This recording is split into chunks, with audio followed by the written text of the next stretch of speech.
Hello dear students, again welcome all of you.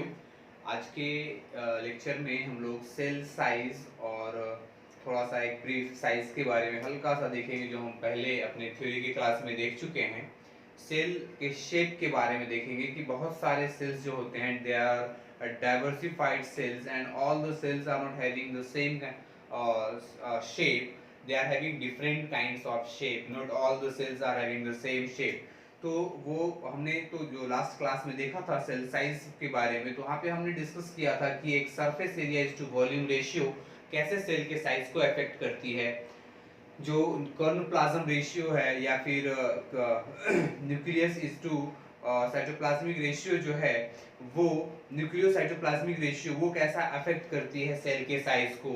उसके बाद बाकी के एक्सटेंशन जो लार्जर सेल्स होते हैं वो कैसे क्या फर्दर वो अपनी एक्टिविटी को कैसे मेंटेन कर पाते हैं, क्योंकि हमने ये भी डिस्कस किया करते जो स्मॉलर सेल्स होते हैं they are having higher metabolic rate. तो जो लार्जर सेल्स हैं वो फर्दर अपनी एक्टिविटी को कैसे मेंटेन करेंगे। तो ये सब डिस्कस करने के बाद आज का जो हमारा लेक्चर होगा, इस लेक्चर में हम लोग सेल के शेप के बारे में देखेंगे और प्लस कुछ और भी टाइप्स ऑफ सेल्स जो होंगे on the basis of their dividing capacity, level of differentiation के बेसिस पे डिवाइड करेंगे। कुछ सेल्स में हम कंपार्टमेंट्स के बारे में बात करेंगे जिसको कंपार्टमेंटलाइजेशन कहेंगे हम, और उसके बेसिस पे भी हम सेल्स को डिवाइड कर सकते हैं प्रोकैरियोटिक और यूकैरियोटिक सेल्स में। तो उनके बेसिस को हम जानने की कोशिश करेंगे और बेटर वे में मैं कोशिश करूंगा कि आपको ये कंप्लीटली अच्छे से समझ में आ जाए ये चीज। ठीक है, तो लास्ट क्लास में हमने देखा था कि जो सेल एक छोटा सेल है या एक बड़ा सेल है, जब हम कंपैरिजन करते हैं तो किसके पास ज्यादा एक्टिविटी होगी। तो ये हम समझ गए थे कि जो सॉरी जो स्मॉलर सेल्स होते हैं they are having very high metabolic rate, metabolically they are very active in comparison to the larger cells. तो लार्जर सेल्स भी माइक्रोविलाई लाइक कुछ एक्सटेंशन जो प्लाज्मा मेम्ब्रेन के मॉडिफिकेशंस होते हैं उसको वो फॉर्म करके अपने मेटाबॉलिक जो एक्टिविटी है उसको मेंटेन करते हैं, मतलब कर्न प्लाज्म रेशियो को मेंटेन करते हैं, surface area is to volume ratio को मेंटेन करते हैं और मेटाबॉलिक एक्टिविटी को वो एक लेवल पे जो सबसे कम हो जाता है। जितने सेल्स बड़े होंगे, जितना बड़ा सेल होगा उतना ही कम उनकी मेटाबॉलिक एक्टिविटी होगी। तो ये सबको वो मेंटेन करने के लिए अलग अलग स्ट्रेटेजी वो फाइंड आउट करते हैं। तो आज अगर हम सेल के शेप के बारे में अगर हम जानने की कोशिश करें कि जो सेल होता है the cells are of different shapes, मतलब all the cells are not of same shape. They are not of same shape means what? The shape is very diversified. We also know that the diversification of cells is also, they are also very high, and all the cells are having different kinds of shape. उस हर cell का एक अलग अलग shape होता है, उनका shape same नहीं होता। इसके जैसे हम एक एग्जांपल लेते हैं, जैसे मान लीजिए कि हम आरबीसी के बारे में जानते हैं, हम डब्ल्यूबीसी के बारे में जानते हैं। तो जो आरबीसी है इसका फुल फॉर्म क्या होता है? Red blood cell. डब्ल्यूबीसी क्या होता है? व्हाइट ब्लड सेल, या फिर इसे व्हाइट ब्लड कॉर्पसेल्स भी कह सकते हैं, and that RBC can be also called as red blood corpuscles. इनका अल्टरनेटिव नेम भी होता है, तो आरबीसी को हम एरिथ्रोसाइट्स कह सकते हैं। We can say it as erythrocyte. ठीक है, तो वैसे ही अगर हम आरबीसी का जब हम एक स्ट्रक्चर डिफाइन करेंगे, जब इनके स्ट्रक्चर को हम डिफाइन करते हैं, तो ये एक ऐसा एक ओवल शेप्ड होता है जिनके पास न्यूक्लियस प्रेजेंट नहीं होते हैं। They are not having nucleus, they are enucleated, but यहाँ पे प्लाज्मिक कंटेंट होगा, वाटरी फ्लूइड प्रेजेंट होगा इनसाइड द सेल, इनके पास बाउंड्री भी होगी, मेम्ब्रेन भी प्रेजेंट होगा, लेकिन they are enucleated, they are enucleated, generally they are enucleated, मतलब जो मैच्योर आरबीसी होते हैं they are not having nucleus with it. Okay, now when we talk about the structure of WBC, जब हम WBC के structure के बारे में अगर हम डिस्कस करते हैं तो इनके पास कुछ ऐसा स्ट्रक्चर होता है,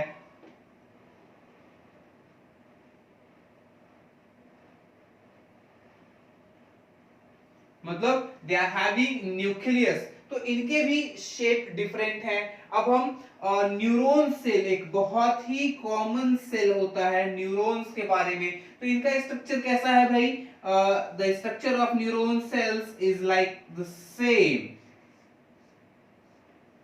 यहाँ पे 9 बिल्डिंग्स हो जाता है, ये इनका न्यूक्लियस हो गया, this is what the cytoplasmic content, these are the dendrites, this is what the axonic part, axons, this is what the cell body, and extra जो हम डिटेल में होगा अगर देखेंगे, हम आगे इसको डिस्कस करेंगे इन डिटेल, ठीक है।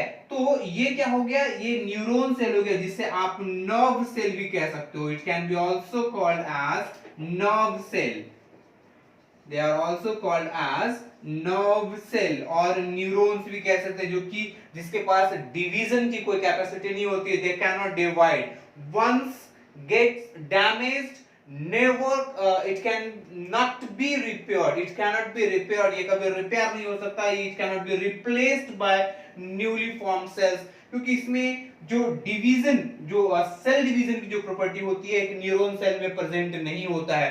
अब हम प्लांट सेल में ट्रैकिड्स की बात करते हैं। अगर हम ट्रैकिड्स की बात करते हैं तो ये एक इलोंगेटेड सेल है, ये इलोंगेटेड सेल है, ये ऐसा ये फाइबर्स प्रेजेंट हैं, तो ये क्या हो गया? ट्रैकिड्स हो गए, जो प्लांट सेल्स में प्रेजेंट होंगे। अब हम अगर कॉलमनर एपिथेलियल सेल की बात करें, further we will talk about columnar epithelial cells, columnar epithelial cells, as the term indicates, they are column like, they are column like, but they are epithelial cells, means what? Like that.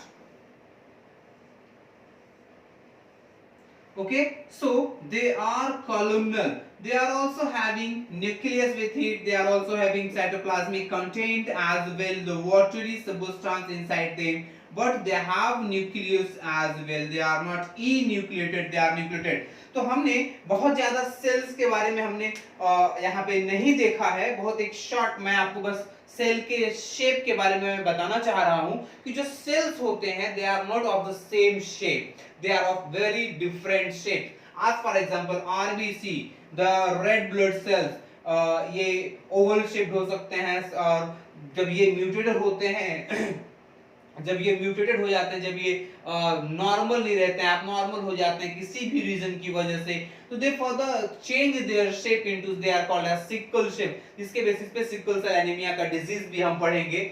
White blood cells की बात करें तो इनके पास nucleus present होता है, कुछ इस तरह का होता है। अगर हम न्यूरॉन्स की बात करें तो this is what the neuron cell, in neuron cell, ये भी एक डिफरेंट स्ट्रक्चर है। ट्रैकिड्स की बात करें तो ये भी they are elongated, they are elongated cells, है ना, तो ये भी डिफरेंट स्ट्रक्चर है। जब हम कॉलमनर एपिथेलियल सेल्स की बात करते हैं तो इनका भी स्ट्रक्चर कॉलम लाइक है, they are also column like. तो अब ऐसे कई सेल्स हैं, आप डे टू डे लाइफ में भी देखते होंगे, अपने बुक्स में देखते होंगे, आप गूगल पे सर्च करते होंगे, तो आपको सेम एक ही शेप के जैसा दो सेल्स कभी नहीं मिलेंगे। मतलब जितने भी सेल्स हैं, जितने भी सेल्स अवेलेबल है इस इकोसिस्टम में, किसी एक ऑर्गेनिज्म में, किसी एक स्पीशीज में, किसी एक किंगडम में, चाहे वो प्लांट किंगडम की बात करें या एनिमल किंगडम की बात करें या किंगडम मोनेरा की बात करें, तो जितने भी ऑर्गेनिजम्स होंगे having different kinds of cells, they are not of the same shape, उनके शेप सेम नहीं होंगे, they are having different shapes, means all the shaped cells are having different kinds of shape। so ये हम यहाँ से हम समझ सकते हैं कि किस तरह से एक सेल जो होता है वो दूसरे सेल के कंपैरिजन में उनका शेप डिफरेंट होता है, वो सेम नहीं होता। तो अब आगे जो इस चैप्टर में हम पढ़ेंगे जो टाइप्स ऑफ सेल्स होते हैं on the basis of division of labour of differentiation, उसको हम डिस्कस करेंगे। And further we will discuss about the prokaryotic and eukaryotic cells depending on the factor of compartmentalization. Now we discuss types of types of cells on the basis of level of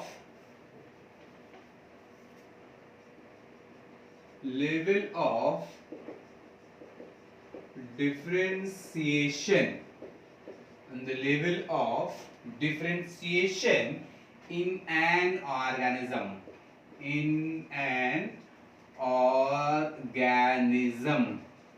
अब ये क्या होता है, मतलब हम क्या देखेंगे इसमें, हम यहाँ पे देखेंगे टाइप्स ऑफ सेल, जो डिफरेंट टाइप्स ऑफ सेल्स होंगे किसी एक ऑर्गेनिज्म में on the basis of their level of differentiation.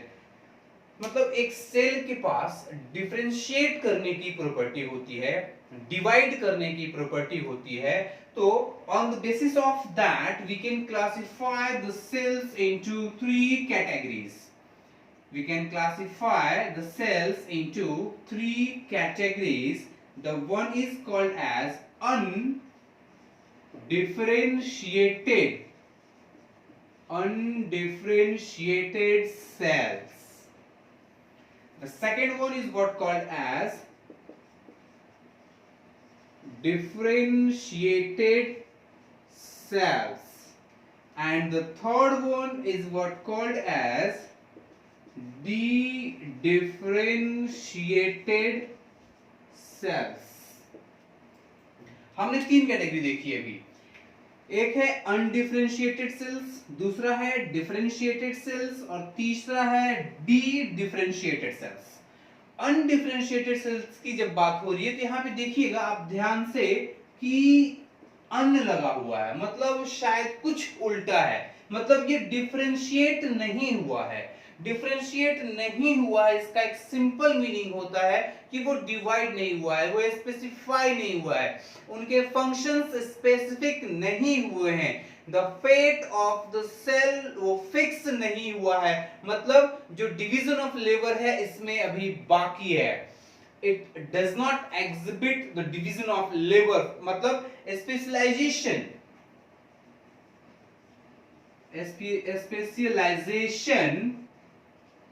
of cells does not occur।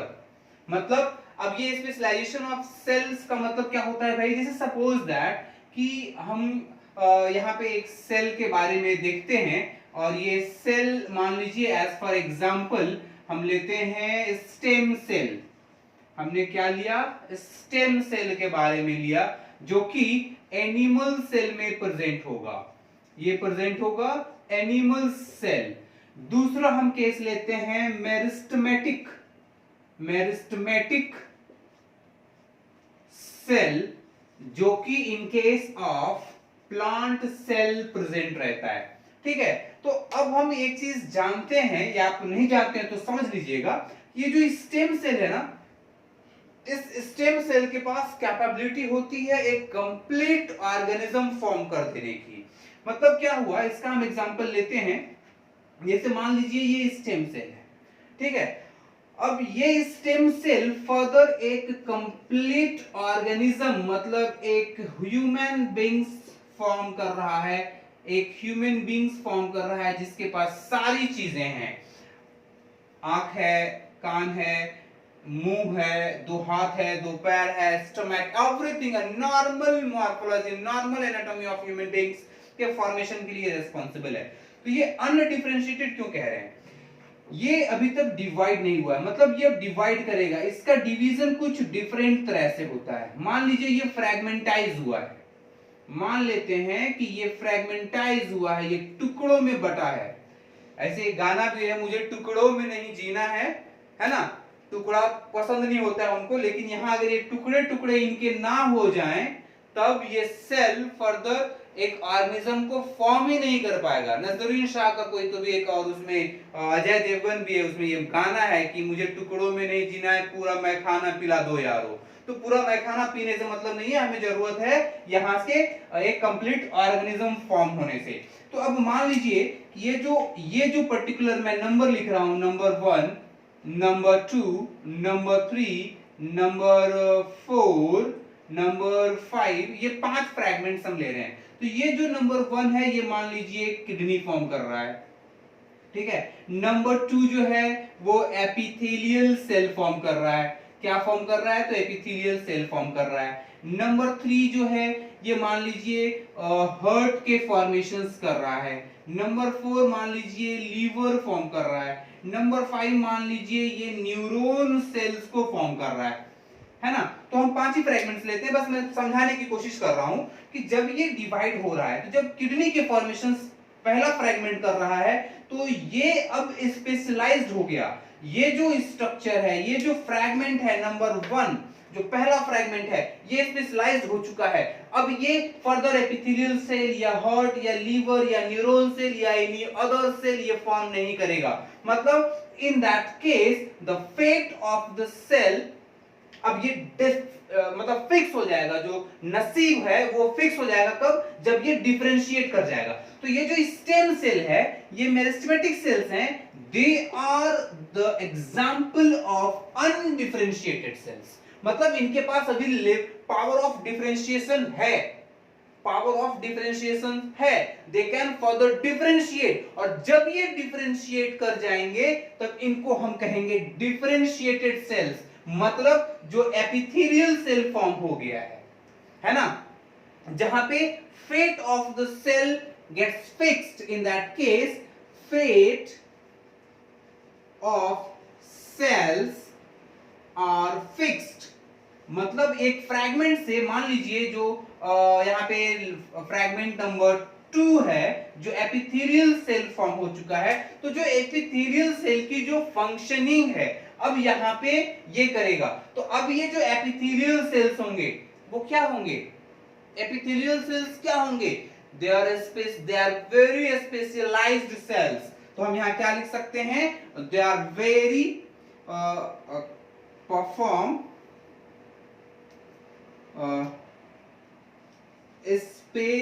Specialisation occurs. यहां पे क्या हो गया है भाई? स्पेशलाइजेशन इनका हो चुका है। जो डिफरेंशिएटेड सेल्स हैं, they become very specialized regarding their functions.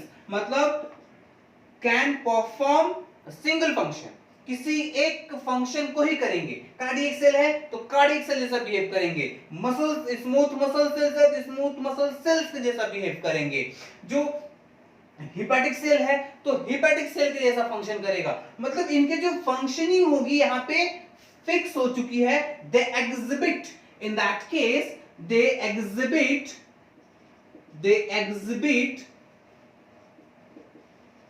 क्या? They exhibit the division of labour. They exhibit division of labour. मतलब they are specialized cells which exhibits the division of labor। अब वो मतलब वहां से बाहर हो चुके हैं, अब ये फर्दर डिवाइड नहीं करेंगे। ये फर्दर, अब जो एपिथेलियल सेल फॉर्म हो गया है, तो जब ये इनके पास एक डिवीजन प्रॉपर्टी होगी, लेकिन जब ये डिवाइड कर, मतलब एक सेल जो फॉर्म हो गया, अब वो डिवाइड नहीं करेगा, वो अब रुक जाएगा। वो एक अपना फंक्शन, जो उसको फंक्शन दिया गया है, सिर्फ वही फंक्शन करेगा। जो वैसे सेल्स जो होंगे उन्हें हम कहेंगे डिफरेंशिएटेड सेल्स। मतलब दे exhibit the division of labour. Further what is that D differentiated sales? तो हम थोड़ा सा पहले पीछे जाते हैं। अनडिफरेंशिएटेड सेल्स, डिफरेंशिएटेड सेल्स, और यहां पे है डी डिफरेंशिएटेड सेल्स। तो इनके केस में क्या होगा कि जो कुछ सेल्स होंगे, सम cells regains the power of regains the power of differentiation, regains the power of differentiation, जो फिर से रिगेन कर लेंगे उस पावर को, डिफरेंशिएशन की जो पावर होगी, मतलब they are capable of doing like that, है ना, वो फिर से रिगेन कर लेंगे. Some cells regains the power of differentiation, some cells regains the power of differentiation. और ये जो सेल्स होंगे they generally functions in responsible for, they are responsible for, किसके लिए भाई? they are responsible for repair, they are responsible for repair, they are responsible for regeneration, they are responsible for wound healing, wound healing. ये ऐसे functions के लिए ये जाने जाते हैं. और इससे डिफरेंशिएटेड सेल्स में हम ये भी कह सकते हैं they are post mitotic cell, they are post mitotic cells, they are post mitotic sales,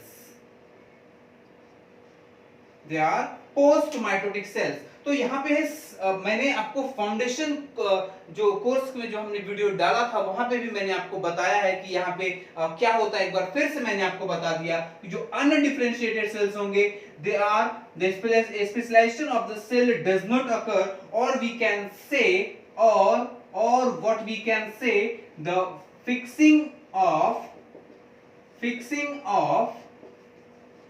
fate of cell does not occur. मतलब ये जब हम फेट की बात कर रहे हैं, मतलब इसका नसीब अभी फिक्स नहीं हुआ है, इसकी किस्मत आगे कहां तक लेके जाएगी ये फिक्स नहीं हुआ है. जब एक बच्चा पढ़ रहा होता है 10th तक, तो वहां पे उसका नसीब फिक्स नहीं हुआ है.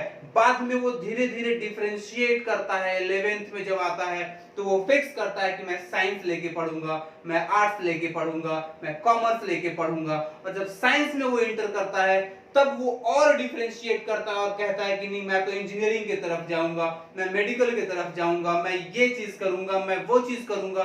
तो वहां से उसका सफर शुरू हो जाता है. और एक बार जब वो डिफरेंशिएट कर गया, समझिएगा, डिफरेंशिएट कर गया मतलब उसका नसीब फिक्स हो चुका है, वो एपिथेलियल सेल जैसा उसका एक फंक्शन फिक्स हो गया है, वो एक जगह ही जाने की कोशिश करेगा. लेकिन कई बार क्या होता है कि कुछ लोग साइंस लेने के बाद भी आर्ट्स के ग्रुप का काम करते हैं, जनरल की तैयारी करना शुरू करते हैं, या कुछ साइंस वाले भी जो बीटेक कर लिए या जो एमबीबीएस कर लिए, एमबीबीएस करने के बाद वो टीचिंग फील्ड में आ जाते हैं, तो एक जनरल काम करते हैं, रिप्लेसमेंट का काम करते हैं. तो वो रिपेयर मैकेनिज्म में होगा कि भाई अब हम इंजीनियरिंग में बढ़िया नहीं कर पा रहे हैं तो चलिए दूसरे फील्ड को हम कवर करने की कोशिश करते हैं, वहां पे कुछ और काम करना, टीचिंग फील्ड में आ जाते हैं. तो रिपेयर रीजनरेशन या एक घाव ही तो लगता है तो वुंड हीलिंग कह सकते हैं, जो अपने प्रोफेशन को छोड़ करके फिर से कुछ रिवर्ट बैक करे या उसी में फिर उसी को अच्छे से स्टार्ट करे.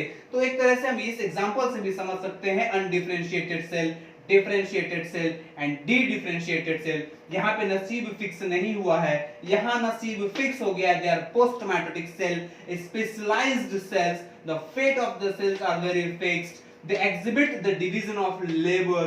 In case of de-differentiated cells, some cells they are जो कुछ सेल्स होंगे वो रिगेन कर लेते हैं पावर ऑफ डिफरेंशिएशन को, तो उन्हें हम कहते हैं dedifferentiated sales.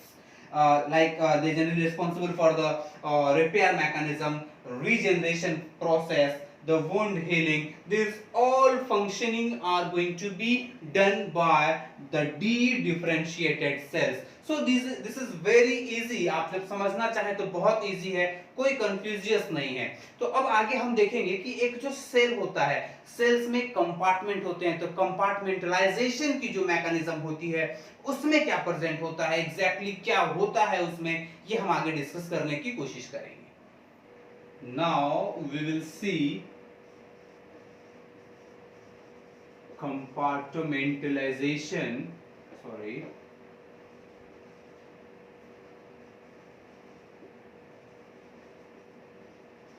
Compartmentalisation of cell. किसी एक पर्टिकुलर सेल में कंपार्टमेंटलाइजेशन का मतलब क्या होता है, जैसा कि हम देख रहे हैं यहाँ पे कि ये प्रोसेस है का, ये क्या है, शन का मतलब होता है process. It is a kind of process. मतलब हम जानते क्या है कि जैसे मान लीजिए ये अगर सेल है, इसे अगर हम सेल कहते हैं तो इसकी एक बाउंड्री है, ये क्या है, प्लाज्मा मेम्ब्रेन है, या फिर इसे हम प्लाज्मा लेमा भी कह सकते हैं, प्लाज्मा लेमा भी कह सकते हैं। इसके अंदर में साइटोप्लाज्मिक कंटेंट है और यहाँ पे न्यूक्लियस है जिसके पास भी एक न्यूक्लियर बाउंड्री प्रेजेंट होती है। थोड़ा सा अलग से दिखे इसलिए मैंने ऐसा बना दिया, ठीक है। तो ये मान लीजिए न्यूक्लियर मेम्ब्रेन है और ये साइटोप्लाज्म है। ये क्या है भाई, साइटोप्लाज्म है। और इसके अंदर कुछ सेल ऑर्गेनल्स, मैं सिंपल शेप बनाता हूँ, जैसे मान लीजिए एक ये सेल ऑर्गेनल, एक ये है, एक ये है। मतलब यहाँ पे इस साइटोप्लाज्म में अलग अलग तरह के सेल, साइटोप्लाज्म में अलग अलग तरह के सेल ऑर्गेनल्स प्रेजेंट होते हैं, ठीक है। तो on the basis of that compartmentalisation, इसका मतलब क्या होता है कि अ cell contain a boundary called as, cell contain a boundary called as plasma membrane,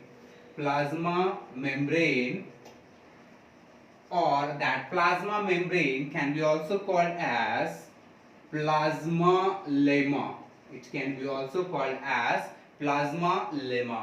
उसके बाद हम क्या, एक कंपार्टमेंट का जैसा एक ये मतलब एक बनी बनाई दुनिया हो गई, इस मेम्ब्रेन के अंदर एक दुनिया बसी हुई है, कंपार्टमेंट के जैसा, कंपार्टमेंट एक बक्से के जैसा ये वर्क कर रहा है। जैसे कोच कंपार्टमेंट होता है, रेलवे के डिब्बे होते हैं, वो भी एक कंपार्टमेंट है ना। वैसे ही एक अलग अलग कंपार्टमेंट, एक बाउंड्री जरूरी है। उसके बाद हम क्या देखते हैं कि इस बाउंड्री के साथ it consist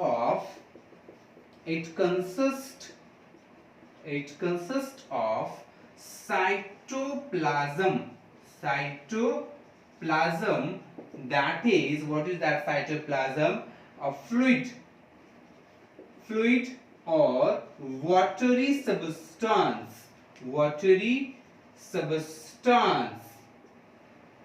It consists of cytoplasm, that is fluid or watery substance, and ये जो साइटोप्लाज्म है इसके अंदर ये हमने मान लिया कि ये सेल ऑर्गेनल 1 है, this is what cell organelle 2, this is what cell organelle 3, this is what cell organelle 4। मतलब डिफरेंट काइंड्स के सेल ऑर्गेनल प्रेजेंट हैं। मतलब that particular cytoplasm, the cytoplasm consists of different kinds of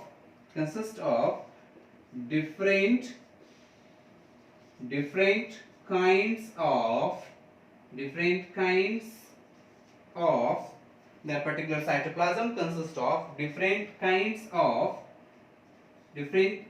of cell organelles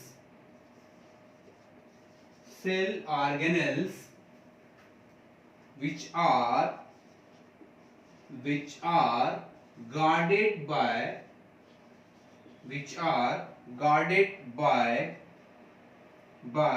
a unique membrane.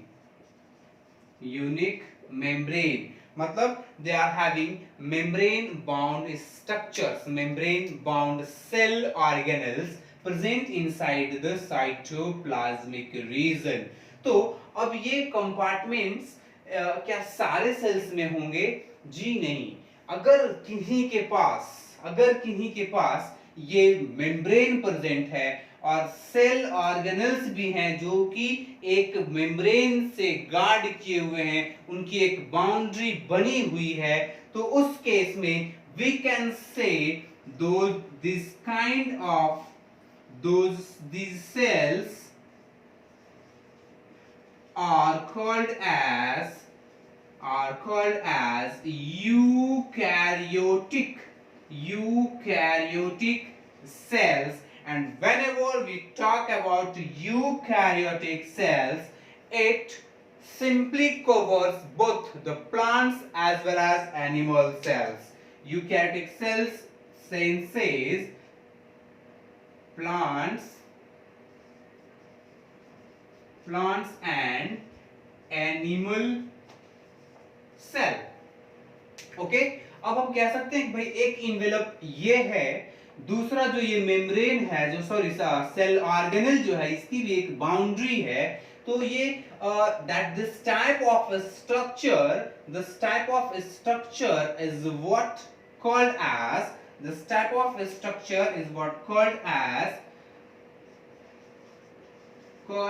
as two envelope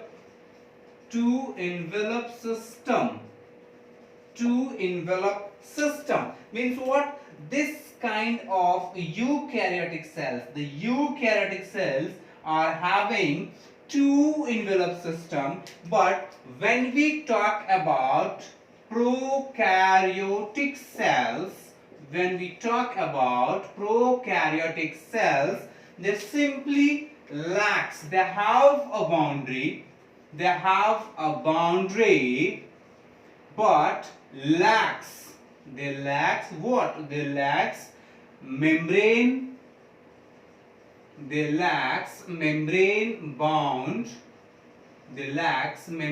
bound cell organelles. They lacks what? Membrane bound cell organelles. ये जो prokaryotic cells होंगे, they have boundary, मतलब एक bacteria का example हम ले लेते हैं यहाँ पे. These are what the perfect example for prokaryotic cells are the bacterias. They have boundary, they have cell wall as well.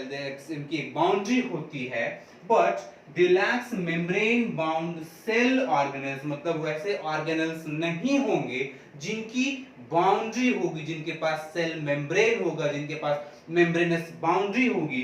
So this type of, हम इन केस ऑफ प्रोकैरियोट्स हम कह सकते हैं they have one envelope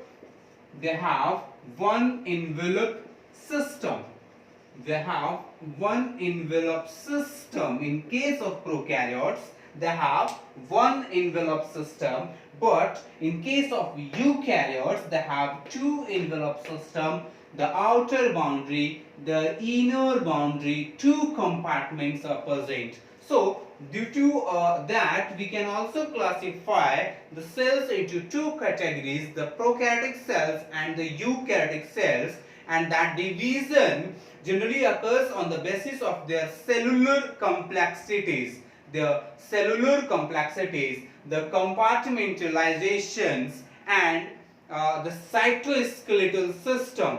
These are combining all these three factors, we can classify the complete cells into two categories, the prokaryotic cells and the eukaryotic cells.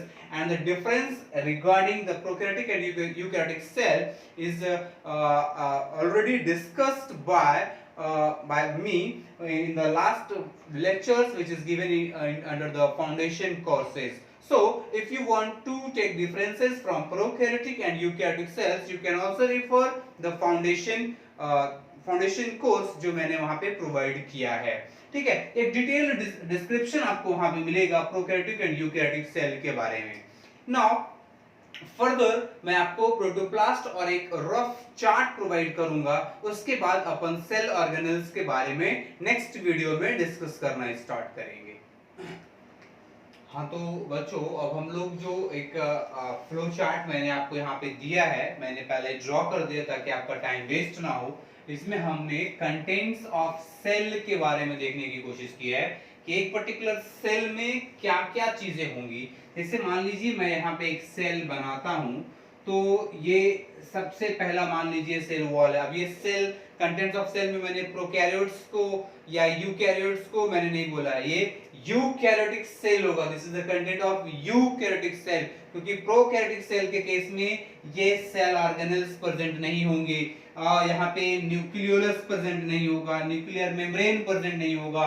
तो यहाँ पे मैं आपको बता दूं कि this is the content of cell में। ये क्या हम देख रहे हैं भाई, यूकैरियोटिक सेल्स, यूकैरियोटिक सेल्स। अब यूकैरियोटिक सेल में हम प्लांट सेल या एनिमल सेल, ये हमारा बाइफर्केशन नहीं है, हम एक कॉमन लेके चल रहे हैं। तो जब इस सेल के बारे में जब हमारे दिमाग में एक पिक्चर आता है तो हम जानते हैं कि भाई एक सेल वॉल होगा। ये सेल वॉल होगा जो कि थोड़ा रिजिड होगा, थोड़ा जिद्दी होगा, थोड़ा ये टफ भी होगा। ये सेल वॉल एक हैवी प्रोटेक्शन का काम करेगा। मतलब ये अगर सेल वॉल है, ठीक है, ये अगर सेल वॉल है तो अब सेल माइनस मैं यहां पे ना लिख करके यही लिखता हूं, अगर सेल में से सेल वॉल को निकाल देंगे तो जो बचेगा वो कहलाएगा प्रोटोप्लास्ट। मतलब ये जो प्रोटोप्लास्ट होगा या जो प्रोटोप्लाज्म होगा, it consists of all the living substances. It is the aggregation or composition of all materials, the organic materials, the living materials, the inorganic material. The watery contents are much in this protoplast. Okay, and that particular protoplast मतलब ये cell wall है, तो यहां से अंदर जो भी चीजें होंगी वो सब क्या होगा, दिस ऑल आर व्हाट, ये जो डॉटेड हाफ डॉटेड लाइंस मैंने बनाए हैं, ये जो डॉटेड लाइन आप देख रहे हो, एक जो बाउंड्री डॉटेड स्ट्रक्चर जो आप देख रहे हो, इसके अंदर की जो भी चीजें हैं वो सब कहलाएंगी प्रोटोप्लास्ट में। तो अब यहाँ पे क्या होगा, हम यहाँ से स्टार्ट किए हैं जर्नी, हमारी जो जर्नी स्टार्ट हुई है वो यहाँ से हुई है, यहाँ से अंदर की तरफ हम जाने की कोशिश कर रहे हैं और चले भी जाएंगे अगर ऊपर वाले ने चाहा तो। ठीक है, हम अंदर की तरफ बढ़ रहे हैं धीरे धीरे। तो ये जो मिलेगा ये एक मेम्ब्रेन मिलेगा हमें, तो this is what the protoplasmic membrane. और इस प्रोटोप्लाज्मिक मेम्ब्रेन के बाद यहाँ पे पूरा पानी ही पानी भरा मिलेगा हमें, सिर्फ पानी मिलेगा। तो ये पानी क्या हो गया, साइटोप्लाज्म हो गया। और इस साइटोप्लाज्म के बाद यहाँ एकदम सेंटर में जो स्ट्रक्चर होगा ये न्यूक्लियस कहलाएगा। ये क्या हो गया भाई, this is what the cytoplasm. और ये जो स्ट्रक्चर है ये होगा न्यूक्लियस, जिसके पास एक वेल डेवलप्ड बाउंड्री होगी। मतलब मान लीजिए कि हम यहाँ से चलते चलते यहाँ पहुंच गए हैं, हम यहाँ पहुंच गए, तो जब यहाँ से आगे जब हम देखेंगे तो ये पहले यहाँ पे एक बाउंड्री हमें दिखेगी और इस बाउंड्री के अंदर यहाँ पे भी साइटोप्लाज्मिक पार्ट ऐसा ऐसा प्रेजेंट होगा और यहाँ पे ऐसा एक न्यूक्लियस स्ट्रक्चर होगा, क्रोमैटिन होगा, मतलब न्यूक्लियर मेम्ब्रेन होगा, न्यूक्लियोप्लाज्म होगा, क्रोमैटिन थ्रेड्स होंगे, क्रोमैटिन फाइबर्स होंगे और न्यूक्लियोलस होगा। तो ये जो न्यूक्लियस होगा इनके पास आरएनए प्रेजेंट होगा, आरएनए इज प्रेजेंट, इनके पास क्या प्रेजेंट होगा, आरएनए प्रेजेंट होगा। तो अब हम यहां से चलते चलते यहां तक तो पहुंच चुके हैं। अब हम साइटोप्लाज्म के अंदर ये जो ब्लू डॉटेड लाइन है, ये जो पानी ही पानी जो ब्लू कलर आपको दिख रहा है, वहां पे क्या प्रेजेंट होगा भाई, तो वहां पे देखिए एक होगा metabolically inactive substance.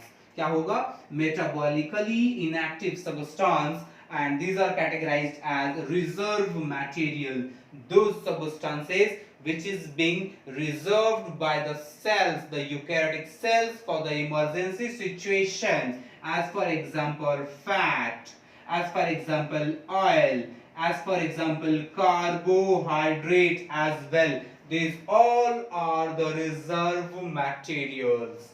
Further, the first and the second categories were the secretory products. The cells secretes something like, as for example, the enzymes.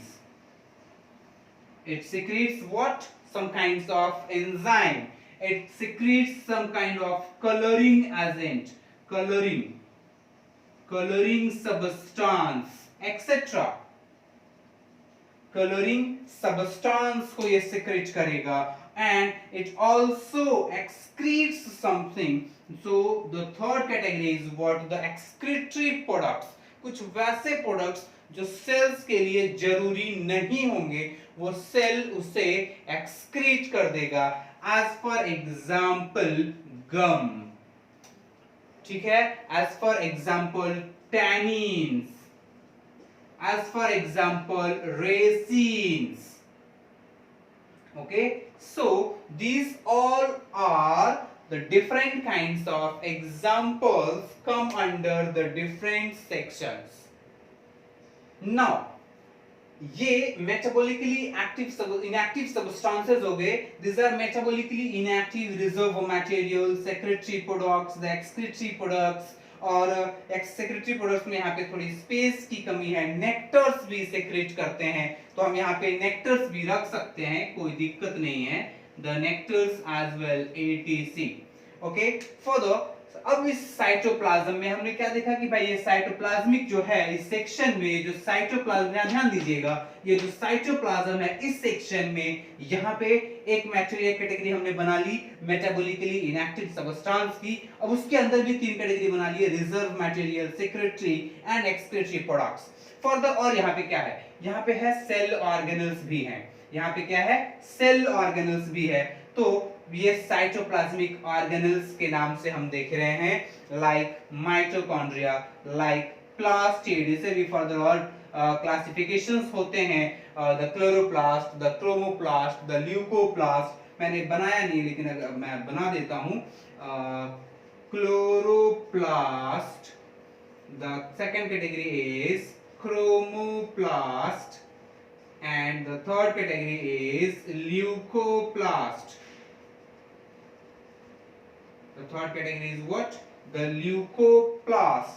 और ये on the basis of color ये तीन कैटेगरी हुए. फर्दर इन ल्यूकोप्लास्ट का भी और category होता है, अभी मैं आपको कंफ्यूज नहीं करता हूँ, शॉर्ट में चलता हूँ. Plastid endoplasmic reticulum is also a kind of organelle. ये भी दो तरह का होता है, smooth endoplasmic reticulum, rough endoplasmic reticulum, on the basis of presence of ribosomes on their surface. अगर राइबोसोम प्रेजेंट है तो rough endoplasmic reticulum, ribosome absent है तो smooth endoplasmic reticulum. The Golgi bodies और Golgi complex, Golgi bodies, Golgi complex, lysosomes, the cytoskeletal materials, the microbodies like peroxisome, ये सब जो structures हैं, these all structures are considered as the cell organelles. These are the cell organelles which are present in the cytoplasm of the cell, so called as cytoplasmic organelles. और बाकी एक hyaloplasm की भी बात आती है, यहाँ पे हम एक तीसरी कैटेगरी भी बना सकते हैं. The third category can also be formed hyaloplasm. ये भी एक कैटेगरी होती है, ठीक है. तो ये एक चार्ट है, हम इतना ही पढ़ेंगे इस चैप्टर में, हम इतना ही पढ़ेंगे, इससे ज्यादा नहीं पढ़ेंगे. और ये चार्ट थोड़ा मैंने एक्सप्लेन किया था आपके फाउंडेशन कोर्स में भी, क्योंकि अब ये हमारा एक यूनिफॉर्म चालू है, एक ये यूनिट के बेसिस पे हम पढ़ते जा रहे हैं, तो आपका ये लिंक नहीं ब्रेक होना चाहिए, इसलिए मैंने आपको ये भी बता दिया है. डिटेल में आप वो पहले फाउंडेशन कोर्स की वीडियो को भी आप चेक कर सकते हैं, ठीक है. तो ये क्या हुआ, this is what the content of the eukaryotic cells from cell wall, from that much to that one, from starting from here and ending inside the nucleus. यहाँ से वहां तक के सफर में हमें जितनी चीजें हमें मिलने को आएंगी अपने पास, या हम उनके पास जाते जाते रास्ते में जो हमें मिल जाएंगे, हमने वहां पे ये कंप्लीटली मैंने आपको बोर्ड पे बता दिया है. तो नेक्स्ट क्लास में we will start with the cell wall. हम सेल वॉल के एकदम डिटेल में पढ़ेंगे कि सेल वॉल क्या है, फंक्शन क्या है, कंपोजिशंस क्या है, कैसे बनते हैं, किस टाइम पे बनते हैं, ये सारा डिटेल जो सस्पेंस होगा वो हम अगले क्लास में, अगले वीडियो लेक्चर में इसे हम ओपन करेंगे, ठीक है. तब तक आप अच्छे से पढ़ते रहिए, अपने कॉन्सेप्ट्स को लेकर के कोई समझौता मत कीजिए. कोई डाउट हो तो आप पूछ सकते हैं, मेंशन कीजिए कमेंट बॉक्स में, और जितना ज्यादा हो सके उतना ज्यादा इस लॉकडाउन पीरियड को यूज कीजिए. Thank you very much.